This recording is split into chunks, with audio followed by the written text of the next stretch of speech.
Opposition की तमाम सियासी जमातें ऑपरेशन अज़्म इस्तेहकाम के खिलाफ क्यों हैं, और जब एपेक्स कमेटी में ये फैसला हुआ था तो उस वक्त अली अमीन गंडापुर साहब का क्या व्यू था और आज वो एक दूसरा व्यू क्यों ले रहे हैं, ये हम आपको आज के व्लॉग में बताएंगे। और मियां नवाज शरीफ साहब ने अपनी ही हुकूमत का बजट रिजेक्ट कर दिया है, अब वो बजट इजलास में नहीं आ रहे, इसको क्या समझा जाए। और ये भी एक खबर गर्दिश कर रही है कि मियां नवाज शरीफ साहब सियासत में दोबारा एक्टिव हो रहे हैं। अब ये दोबारा जो एक्टिविटी है उसकी क्या बैकग्राउंड है, ये भी हम आपको आज के व्लॉग में बताएंगे। और इसके साथ साथ मौलाना फजलुर रहमान साहब क्यों इतना एहतजाज कर रहे हैं ऑपरेशन अज़्म इस्तेहकाम पाकिस्तान पर, यह भी पूरी डिटेल के साथ आज के व्लॉग में बताया जाएगा। लेकिन व्लॉग की तरफ जाने से पहले मेरी आपसे रिक्वेस्ट है कि आप चैनल को सब्सक्राइब ज़रूर कीजिएगा और ये जो बेल आइकन है मेरा ख्याल है अब तक आपको इसको प्रेस कर देना चाहिए था, क्योंकि इससे आपको नोटिफिकेशन आएगा और यही वो सपोर्ट है जो आप हमारी कर सकते हैं। और ये सपोर्ट आपको क्यों करनी चाहिए पूरी डिटेल के साथ किसी भी व्लॉग में हम आपको बताएंगे। अस्सलाम वालेकुम नाजरीन, मैं हूं फ़ारूक अब्बास, न्यूट्रल बाय जावेद चौधरी में। नाजरीन, जब भी कोई ऑपरेशन होना होता है तो हुकूमत हमेशा उसके साथ होती है, अपोजिशन हमेशा उसके अगेंस्ट चली जाती है, इसके दरकिनार कि उसकी ज़रूरत है या नहीं। सेम सिचुएशन फिर रिपीट हो रही है इस वक्त कि ऑपरेशन होने जा रहा है अज़्म पाकिस्तान के नाम से, और उस ऑपरेशन की मुखालफत बहुत बुरे तरीके से कर रही है अपोजिशन, जिसमें मौलाना साहब कुछ ऐसी तौजीहात पेश कर रहे हैं जो बिल्कुल समझ नहीं आ रही। पीटीआई पहले खामोश थी, लेकिन अब उन्होंने खामोशी तोड़ के वो भी दूसरी साइड पर चले गए। उसकी क्या वजह? ये तमाम क्वेश्चन के आंसर्स लेते हैं आज हम जावेद चौधरी साहब। अब इसकी बैकग्राउंड एक तो ये है कि आपको याद होगा कि सवात के अंदर चाइनीज़ इंजीनियर्स थे जो डैम बना रहे हैं पाकिस्तान के अंदर, और उनके ऊपर एक खुदकुश हमला हुआ था जिसमें वो सारे के सारे दुनिया से रुखसत हो गए थे, आन जहानी हो गए थे, और उसमें पाकिस्तानी भी शहीद हुए थे। और उस पर बहुत ज़्यादा रेजर्वेशन चाइनीज़ की आई, और जब हुकूमत पाकिस्तान ने उनसे कहा कि देखें आपके तालिबान के साथ बड़े अच्छे ताल्लुकात हैं, और हमारी फाइंडिंग ये है कि ये सारा ऑपरेशन अफ़गानिस्तान से ऑपरेट किया गया था और आप खुद अंदाज़ा लगाएं इसका। और जब चाइनीज़ ने उसकी इन्वेस्टिगेशन की और उन्होंने उसको सैटेलाइट के ज़रिए जब सारे इमेजेस लिए और जो जो हैंडलर्स थे उन सबको जब उन्होंने ट्रेस किया तो उन्हें पता चला कि वाकई ये ऑपरेशन अफ़गानिस्तान से हो रहा है। फिर उसके बाद जितने भी चाइनीज़ के ऊपर अटैक हुए तो उसके बारे में पता चला कि या तो ईरान से ऑपरेट हुए हैं या फिर अफ़गानिस्तान से ऑपरेट हुए हैं। फिर ज़ाहिर सी पैक पाकिस्तान का एक बहुत बड़ा, पाकिस्तान और चाइना दोनों का बड़ा कंसर्न किस्म का एक प्रोजेक्ट है जिसके ऊपर दोनों बड़े कंसर्न हैं। तो अब पाकिस्तान के पास दो ही ऑप्शन है। एक ऑप्शन तो ये है कि या सी पैक को बंद कर दिया जाए या फिर उसको मुकम्मल किया जाए, क्योंकि चाइनीज़ इंजीनियर और जो चाइनीज़ कंपनीज़ हैं वो सब, उनका ये कहना है कि जब तक पाकिस्तान के अंदर इस्तेहकाम नहीं आता या ये दहशतगर्दी ख़त्म नहीं होती, यहाँ पर खुल के काम नहीं किया जा सकता।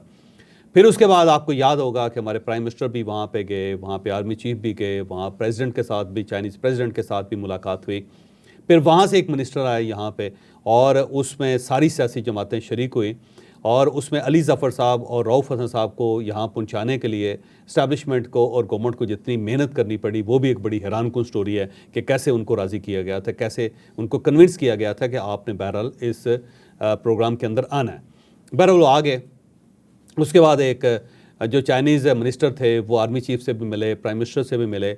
फिर उन्होंने एक प्रेस नोट भी जारी किया जिसके अंदर उन्होंने कहा कि यहाँ पे इस्तेहकाम होना चाहिए। तो अब ये जो ऑपरेशन है इसकी बैकग्राउंड चाइनीज़ है, क्योंकि चाइनीज़ का ये ख्याल है कि अगर पाकिस्तान ने प्रोग्रेस करना है, पाकिस्तान ने आगे बढ़ना है, तो फिर इस किस्म के मसले पाकिस्तान के अंदर हल होने चाहिए। अब हम चाइनीज़ की बात क्यों मान रहे हैं, अब ये भी एक सवाल है। उसकी दो वजूहात हैं। एक तो चाइनीज़ के साथ हमारे तल्लुकात बहुत अच्छे हैं, और चाइना इस वक्त वाहिद मुल्क है जो पाकिस्तान के अंदर इस बुरे हालात में भी काम कर रहा है। दूसरी उसकी वजह सी पैक है जिसे हम हर सूरत मुकम्मल करना चाहते हैं, और तीसरी वजह यह है कि चाइनीज़ का इन्फ्लुएंस है तालिबान के ऊपर भी। चाइना एक ऐसा मुल्क है कि जिसके साथ तालिबान गवर्नमेंट के बड़े अच्छे तल्लुकात हैं, बड़े करीबी तल्लुकात हैं। तो अब वो तालिबान गवर्नमेंट को भी इन्फ्लुएंस कर सकते हैं और उनको भी कह सकते हैं कि आप पाकिस्तान की मदद करें। तो अब पाकिस्तान जो ऑपरेशन कर रहा है, ऑपरेशन अज़्म इस्तेहकाम, उसकी जो बेस है वो चाइनीज़ हैं। साथ तालिबान जो गवर्नमेंट है अफ़गानिस्तान की वो भी इसके अंदर ऑन बोर्ड है, वो भी पाकिस्तान की मदद करना चाहते हैं, इधर से चाइनीज़ भी मदद करना चाहते हैं। और हम ये चाहते हैं कि वंस फॉर ऑल एक बार मुकम्मल तौर पे ऑपरेशन करके ये जो दहशतगर्दी है इसको जड़ से उखाड़ दिया जाए। और अगर अब नहीं किया जाता तो फिर पाकिस्तान इस काबिल नहीं रहेगा कि वो चलाया जा सके या फिर उसके ऊपर उसके अंदर काम किया जा सके। तो ये एक मजबूरी है हुकूमत पाकिस्तान की भी, रियासत पाकिस्तान की भी, इस्टेब्लिशमेंट पाकिस्तान की भी, चाइनीज़ की भी, और साथ साथ अफ़गानिस्तान के अंदर जो गवर्नमेंट है वो भी चाहती है कि ऐसा मसला ना हो जिससे पाकिस्तान और अफ़गानिस्तान के ताल्लुकात ख़राब हो जाएं, क्योंकि पाकिस्तान के बगैर अफ़गानिस्तान की सर्वाइवल भी बड़ा मुश्किल मरहला है। तो अब ये सारे स्टेक होल्डर्स इकट्ठे हो गए और उन्होंने कहा जी कि इस टाइप का एक ऑपरेशन किया जाए। इसका फैसला ज़ाहिर है एपेक्स कमेटी में हुआ, और एपेक्स कमेटी के अंदर चारों वज़राए आला थे, वहाँ पे वज़ीर आज़म थे, फिर वज़ीर दिफा थे, फिर उसमें ये औरंगज़ेब साहब भी उसमें शामिल थे, फिर आर्मी चीफ थे, फिर उसमें DGISI थे। वहाँ पे जब ये प्लान बताया गया कि हम इस टाइप का ऑपरेशन करना चाहते हैं ताकि एक मुकम्मल तौर पे अमन हो सके, पूरे पाकिस्तान के अंदर कोई शख्स भी अपनी गाड़ी में बैठ के किसी भी कोने में जा सके और उसको किसी किस्म का कोई ख़तरा ना हो, बाहर से जो लोग आ रहे हैं वो यहाँ पे इन्वेस्ट कर सकें, उन्हें कोई ख़तरा ना हो, जो चाइनीज़ हैं या दूसरी कंपनीज़ हैं या अमेरिकन और ब्रिटिश कंपनी हैं जो बलूचिस्तान के अंदर जाके अब सोना और तांबा निकाल रही हैं, उनके इंजीनियर्स के ऊपर या उनकी गाड़ियों के ऊपर कोई अटैक ना हो सके। तो वहाँ पे ज़ाहिर अली अमीन गंडापुर साहब बैठे हुए थे। अली अमीन गंडापुर साहब ने ना सिर्फ इसे इत्तफाक किया, बल्कि उन्होंने ये भी बताया कि DI खान में जो उनका अपना हल्का है, जो उनका अपना शहर है, वहाँ पे तालिबान किस किस्म के काम कर रहे हैं, वहाँ से किस तरह भत्ते की पर्चियाँ दी जाती हैं, वहाँ पे किस तरह लोगों को अगवा किया जाता है, वहाँ से किस तरह लोगों से पैसे वसूल किए जाते हैं। और फिर उन्होंने बताया कि टांग के अंदर क्या हो रहा है, फिर उन्होंने बताया कि सवात के अंदर क्या हो रहा है, फिर वहाँ पे उन्होंने ये सवात के इंसिडेंट की भी बात की कि वहाँ पे क्या सूरत हाल है। तो उन्होंने कहा जी ये ऑपरेशन बड़ा ज़रूरी है कि जब तक ये नहीं होगा उस वक्त तक खैबर पख्तूनख्वा और पाकिस्तान के अंदर अमन नहीं हो सकता। तो उन्होंने मुकम्मल तौर पर उसको एग्री किया। उसके बाद वज़ीर आज़म ने अनाउंस कर दिया। तो अनाउंस जब कर दिया तो अब उसके ऊपर ज़ाहिर है बहुत सारी डिबेट शुरू हो गई। तो पिछले 48 घंटे में अली अमीन गंडापुर साहब खामोश रहे, उन्होंने इसके ऊपर कोई बात नहीं की। अलबत्ता पाकिस्तान तहरीक इंसाफ इसके ऊपर बात करती रही, और आपको याद होगा कि 2 दिन पहले जो पार्लियामेंट का इजलास था उसमें पाकिस्तान तहरीक इंसाफ ने ठीक ठाक नारेबाजी की थी और इसके खिलाफ एहतजाज किया था। तो पाकिस्तान तहरीक इंसाफ एहतजाज करती रही, और जो शख्स उनका एपेक्स कमेटी में बैठा हुआ तो वो खामोश रहा। लेकिन कल से उन्होंने अली अमीन गंडापुर साहब ने बोलना शुरू कर दिया, और उनके बोलने की 2 वजूहत। एक वजह तो ये है कि पार्टी ने ठीक ठाक डंडा करवाया उनको, और उन्होंने कहा जी आप वहाँ बैठे हुए थे तो आपने क्यों कबूल कर लिया, आपको चाहिए था कि आप एहतजाज करते। दूसरा पार्टी ने यह भी कहा कि आपको बाहर निकल के हमें एतमाद में लेना चाहिए था, आपने हमें बताया नहीं, चुप करके आप पेशावर वापस चले गए। और तीसरी चीज़ ये है कि उन सब का ये ख्याल है कि इमरान खान साहब इसके साथ इत्तफाक नहीं करेंगे। और फिर यही हुआ, इमरान खान साहब के साथ उनकी मुलाकात हुई। जब मुलाकात हुई तो इमरान खान साहब ने उनसे कहा कि ठीक है, मुझे पता है कि आपकी मजबूरी है, लेकिन आपको चाहिए था कि अपना वेट डालते इसके ऊपर, और अभी भी आपके पास टाइम है कि आप वेट डालें, कंडीशंस है उसकी करें कि जी आप हमारे साथ प्लान पूरा सामने पेश करें। उसमें पंजाब के अंदर क्या कंट्रीब्यूशन हो रहा है, सिंध के अंदर क्या हो रहा है, सिंध में कच्चे के डाकुओं को क्यों नहीं पकड़ा जा रहा, पंजाब के अंदर पंजाबी तालिबान को क्यों स्पेयर किया जा रहा है, और फिर उसके साथ साथ आप दूसरी पार्टियों का नाम भी लें कि जी उनके साथ भी बात करें। और थर्डली ये है कि आप उन्हें कहें जी पार्लियामेंट में पेश करें, पार्लियामेंट ये फैसला करेगी। और इसके साथ साथ एक जो बड़ी अहम चीज़ है वो ये है कि आप आर्मी चीफ और DGISI से बाकायदा टाइम लें, अलग टाइम लें, उनसे कहें जी मैं आपके साथ इस पर बात करना चाहता हूँ, और जब वो टाइम दे दें तो आप वहाँ पे बात करके फिर उसके बाद आप हमारे लिए बात करें। तो ये बड़ी अपॉर्चुनिटी है गोल्डन, आप इसको ग्रैब करें, क्योंकि आपकी मर्ज़ी के बगैर ये ऑपरेशन हो नहीं सकेगा। तो उसके बाद गंडापुर साहब बाहर आए, और बाहर आके उन्होंने फिर ये कह दिया कि जी हमारे साथ प्लान शेयर ही नहीं हुआ था एपेक्स कमेटी में, तो वैसे चलते चलते बात हुई थी, डिटेल के साथ शेयर ही नहीं हुआ था। और ये है कि मुझे आर्मी चीफ से मैंने मिलना है, DGISI से मैंने बात करनी है, उन्होंने ओपनली कह दिया। तो ये प्लान है। अब मौलाना फजलुर रहमान साहब का इशू ये है कि मौलाना फजलुर रहमान साहब खुद ये कहते हैं कि जो ही शाम होती है तो खैबर पख्तूनख्वा के अंदर जो है पुलिस है वो थानों को अंदर से ताले लगा के वहाँ बैठ जाती है, वो महसूर कर लेती है अपने आप को, बाहर ही निकलती, और शहरों के अंदर मसल्ला जत्थे फिर रहे होते हैं और वो गवर्न कर रहे होते हैं पूरे खैबर पख्तूनख्वा को। फिर उन्होंने कहा बलूचिस्तान के अंदर भी यही इसी टाइप की सूरत हाल है। लेकिन साथ ही वो कह रहे हैं जी कि ये जो ऑपरेशन है ये इस्तेहकाम पाकिस्तान नहीं है, ये अदम इस्तेहकाम है, ये ऑपरेशन अज़्म पाकिस्तान नहीं है। तो उससे उन्होंने कहा कि ये इस्तेहकाम पैदा नहीं करेगा, अदम इस्तेहकाम पैदा करेगा, और बड़ा सख्त उन्होंने मौक़िफ़ लिया। साथ ANP जो है उसने भी कल यही मौक़िफ़ ले लिया। फिर गवर्नर जो पाकिस्तान पीपल्स पार्टी के साथ जिनका ताल्लुक़ है वो भी उनके पास गए, और वहाँ पे ANP भी बैठी हुई थी, उन सब ने भी कह दिया। तो ये सब जो एतराज़ कर रहे हैं, ANP एतराज़ कर रही है, मौलाना फजलुर रहमान साहब एतराज़ कर रहे हैं, पाकिस्तान तहरीक इंसाफ एतराज़ कर रही है। तो इसकी बुनियादी वजह यह है कि सब ये चाहते हैं कि हमें एतमाद में लिया जाए, हमारा राब्ता एक क्रिएट होना चाहिए इस्टेब्लिशमेंट के साथ, क्योंकि इस्टेब्लिशमेंट बहुत डिस्टेंस पे है। तो ये इस अपॉर्चुनिटी का फ़ायदा उठा के मौलाना भी चाहते हैं कि उनको GHQ में बुलाया जाए और बुला के उनको एतमाद में लिया जाए और उनके कुछ मुतालबात माने जाएँ। ANP जो है वो भी ये चाहती है कि हमें बुलाया जाए और हमें इज़्ज़त दी जाए और उसके बाद हमारे कुछ मुतालबात माने जाएँ।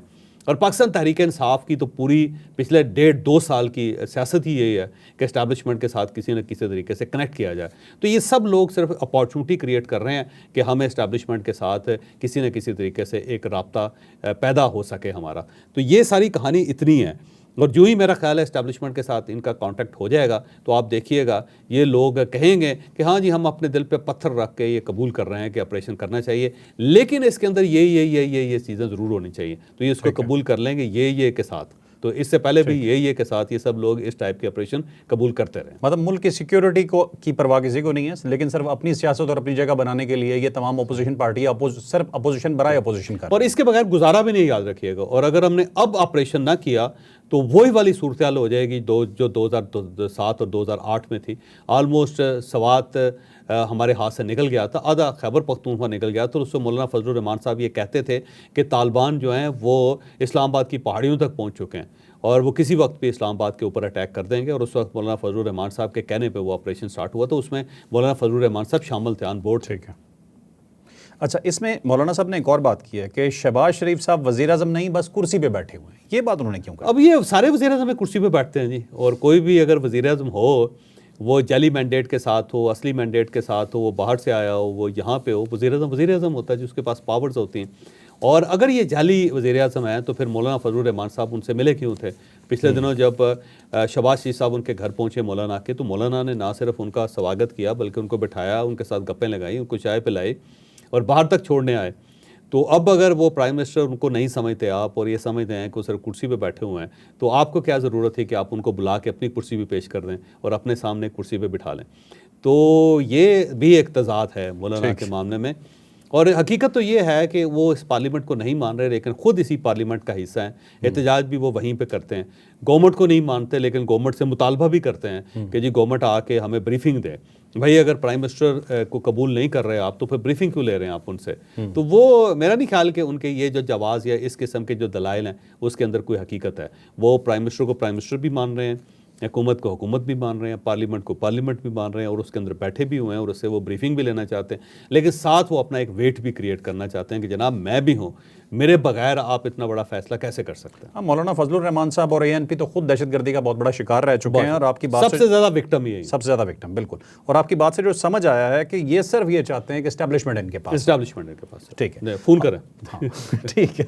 हमारा अगला टॉपिक जी नवाज शरीफ साहब के हवाले से। नवाज शरीफ साहब अपनी गवर्नमेंट से, अपनी पार्टी से कोई ज़्यादा खुश नहीं है, कोई रिवैम्प करने की खबरें आ रही हैं, वो अपने पार्टी लीडरान से मिलने जा रहे हैं, क्या करने जा रहे हैं, क्या तब्दीलियां होने जा रही हैं, जानते हैं। अब देखिए, दो खबरें हैं मियां नवाज शरीफ साहब से रिलेटेड। पहली खबर तो ये है कि मियां नवाज शरीफ साहब ने स्पीकर साहब को एक दरख्वास्त दे दी है कि ये जो बजट इजलास है उसके अंदर मैं शरीक नहीं हो सकता। ये याद रखें कि हर MNA जो है वो पाबंद होता है कि वो बजट इजलास में शरीक हो, क्योंकि बजट एक मेन चीज़ होती है और उसी से पता चलता है कि गवर्नमेंट ने अगला साल चलना है या नहीं चलना। अगर एक गवर्नमेंट बजट पास ना करवा सके तो वो फारिग हो जाती है, उसके बाद उसे एतमाद का वोट लेना पड़ता है।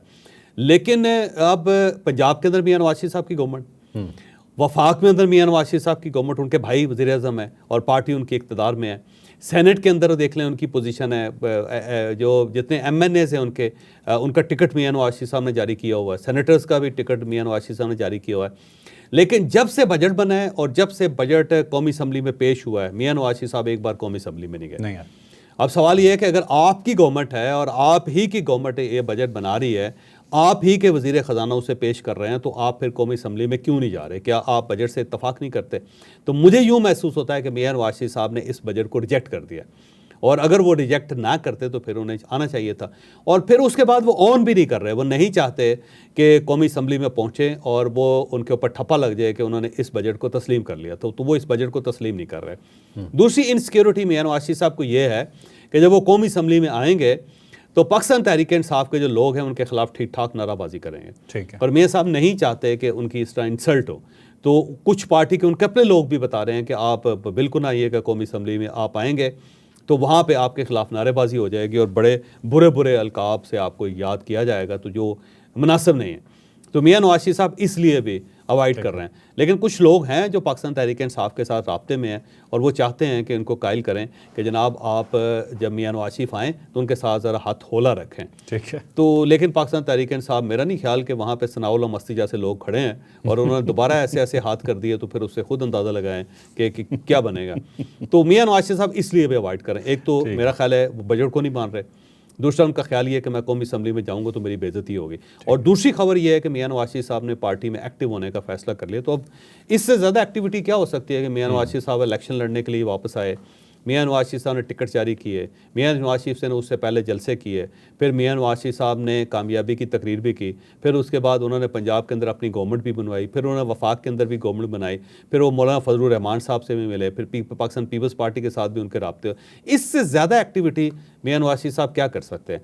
लेकिन एक हकीकत है कि सारी चीज़ें मियां नवाज शरीफ साहब के हाथ से निकल चुकी हैं। जब निकली हैं तो अब मियां नवाज शरीफ साहब जो है कोशिश कर रहे हैं कि वो कहीं ना कहीं अपनी गुंजाइश पैदा करें। लेकिन अब इस गुंजाइश के लिए या तो उन्हें प्राइम मिनिस्टर बनना पड़ेगा, प्राइम मिनिस्टर बनेंगे तो फिर ये गुंजाइश पैदा हो सकती है, या फिर ये है कि वो भी कंडासा लेके गलियों में फिरना शुरू कर दें और इमरान खान साहब की तरफ चले जाएं कि एक साइड पे इमरान खान अपोजिशन, दूसरी साइड पे मियां नवाज शरीफ साहब अपोजिशन।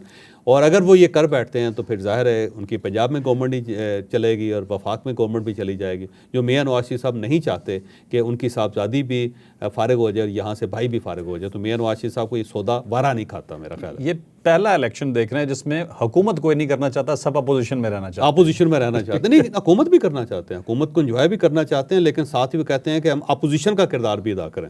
अपोजिशन भी खुद, गवर्नमेंट भी गवर्नमेंट खुद। एक स्ट्रेट सवाल करता हूँ वीलॉग के एंड पे आपसे, क्या मियां नवाज शरीफ, शहबाज शरीफ साहब की गवर्नमेंट और उनके जो तरीक़ाकार है गवर्नमेंट चलाने का, उससे खुश हैं? नहीं, खुश नहीं है, खुश नहीं है, क्योंकि मियां नवाज शरीफ साहब नहीं चाहते थे कि पाकिस्तान मुस्लिम लीग नून इस हद तक लेट जाए कि सारे इख्तियारात उनके हाथ से निकल जाएं और कोई और फैसला करे और बजट भी कोई और बनाए, वज़ीर दाखिला भी कोई और हो, वज़ीर ख़जाना भी कोई और हो, और ऑपरेशन अज़्म इस्तेहकाम भी कोई और फैसला करे और वज़ीर साहब सिर्फ उसके ऊपर ठप्पा लगा सके। तो इस पे मियां नवाज शरीफ साहब एग्री नहीं कर रहे, मियां नवाज शरीफ साहब इस पे खुश नहीं हैं। लेकिन साथ ये भी सवाल है कि मियां नवाज शरीफ साहब के पास फिर ऑप्शंस क्या हैं, क्या वो पंजाब को सेक्रीफाइस कर सकते हैं, क्या वो वफाक को सेक्रीफाइस कर सकते हैं। मेरा है वफाक को कर सकते हैं, पंजाब को सेक्रीफाइस नहीं कर सकते। तो वो हाथ फंसा हुआ है दरवाजे में आपका। ऐसा नहीं हो सकता कि आप बाहर निकल के ऐलान कर दें और हाथ आपका दरवाजे में फंसा रहे, क्योंकि वो फिर तो दरवाज़ा बंद कर देंगे, नहीं, हाथ तो आपका क्रश हो जाएगा। तो मियां नवाज शरीफ साहब अपना हाथ भी फंसाए रखना चाहते हैं वहाँ से, और साथ वो दूसरा हाथ जो है ना इस तरह भी लहराना चाहते हैं, जो ज़ाहिर है मुमकिन नहीं है। तो आपको या तो इस्टेब्लिशमेंट के साथ चलना पड़ेगा या फिर आपको इस्टेब्लिशमेंट के ख़िलाफ़ होना पड़ेगा। अब जो खिलाफ है वो इमरान खान साहब जो सारी स्पेस ले चुके हैं, अब वो मियां नवाज शरीफ साहब के लिए एक हाथ की गुंजाइश भी उन्होंने छोड़ी कि वो इसके ऊपर लटक सकें, वो नहीं। और इस्टेब्लिशमेंट जो है उनके साथ मियां नवाज शरीफ साहब सारे कंफर्टेबल नहीं हैं, लेकिन वो इक़्तिदार में रहना भी चाहते हैं और वो एक अपोजिशन का मौला जट का किरदार भी अदा करना चाहते हैं, जो ज़ाहिर मुमकिन नहीं। लिहाजा मियां साहब को फैसला करना पड़ेगा कि ये बेर उन्होंने खाने हैं या फिर ये बेर उन्होंने नहीं खाने। ठीक है नाज़रीन, आपने आज का वीलॉग सुना। वीलॉग में दो चीज़ें आपको वाज़े तौर पे मालूम हो गई होंगी कि एक तो मुखालफत क्यों की जा रही है इस ऑपरेशन की, और दूसरा कि मियां नवाज शरीफ साहब खुश क्यों नहीं हैं। आगे आने वाले दिनों में आपको मज़ीद तफसीलात बताते रहेंगे। लाइक, शेयर, सब्सक्राइब करना ना भूलिएगा। अल्लाह हाफ़िज़।